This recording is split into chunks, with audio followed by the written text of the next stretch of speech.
Welcome to California Live Podcast, and today we have a famous guest in city of West Sacramento, Mayor of West Sacramento, Marta Guerrero. Marta, thank you very much for coming to our studio.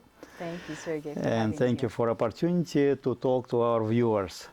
Yes. My first question is, what inspired you to pursue a career in politics, and how did you get started in local government? Well, I started off wanting to serve the people as a social worker.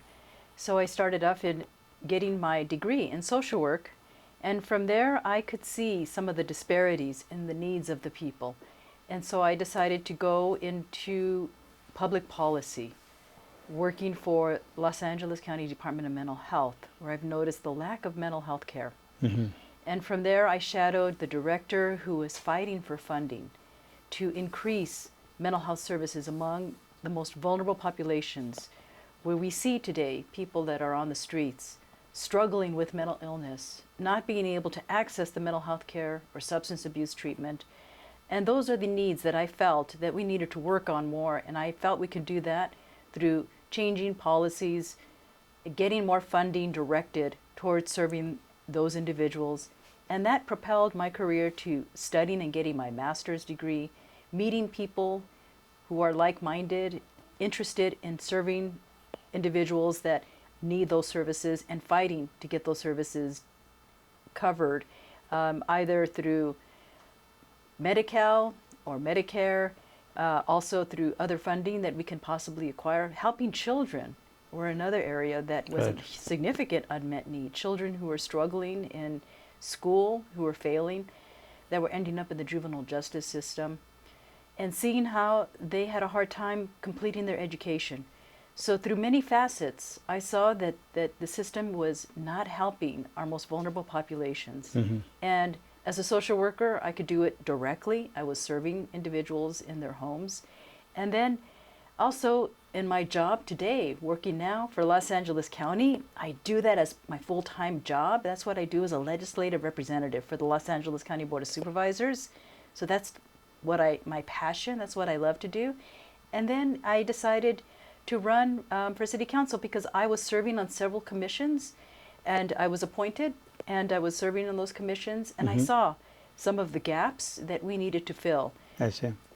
So that's what will motivated you to get this mayor seat, right? Yes. So once I was able to, connect with individuals in our community, I was able to see that we needed to do more in our city. And I decided to run for city council as well, and then eventually as mayor 2 years after being on city council. Congratulations. Thank you. So when you became a mayor, what is the biggest challenges you met in the city of West Sacramento? So affordable housing was one of our bigger challenges, and homelessness was an area that I felt we needed to do a lot more, and this was during COVID, when we saw that individuals that were unhoused were more vulnerable. And also during COVID, businesses were shut down and individuals were in lockdown, having to stay at home. So broadband, access to the affordable internet services was some of the challenges that we needed to improve on. And very grateful that Assemblymember Cecilia Aguiar Curry fought to put more funding so that we can build more broadband and affordable broadband. And also at the federal level, where we are able to get more funding drawn down at the local level. But in addition to that, both homelessness and access to affordable internet, making sure that we preserve the infrastructure, because as our city grows, our roads are deteriorating. So we noticed during the last storms a lot of significant potholes, damage to cars, and we cannot survive as a city like that. So we need to make sure that individuals that are, continuing to commute in our city, both to go to work or to come in and to work or to just spend time and spending their money in our city, that our roads are maintained. So our infrastructure funding is going to be an area that we're going to be tackling in the near future.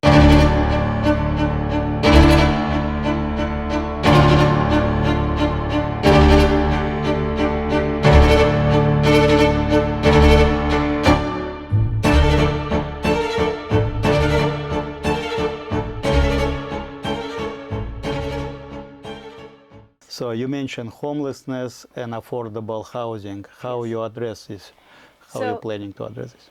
we were very fortunate that during COVID, uh, the governor decided to have a program where we can temporarily lease like a motel.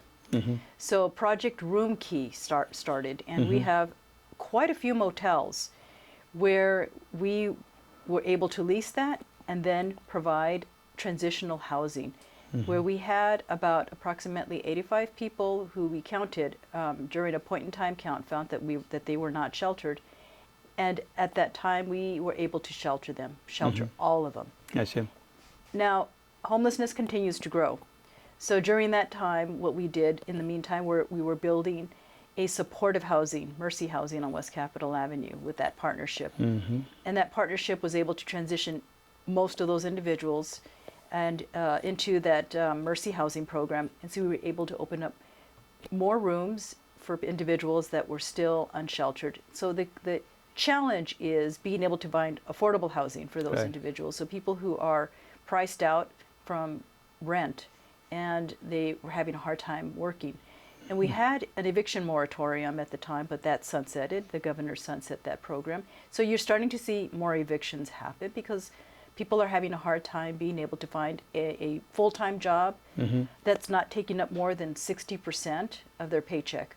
We want them to at least be able to have a paycheck to buy food and gas to get to work and other necessities in life for their children to even have recreational activities and being able to spend their money and doing things that they can have a quality of life. And yet that's really hard today Right. because rent is so expensive, housing is so expensive. That's true. So we are building, we are designated during my time as mayor, designated by the state to be a pro-housing city, which means we are given more points when we apply for a grant for affordable housing through the state of California.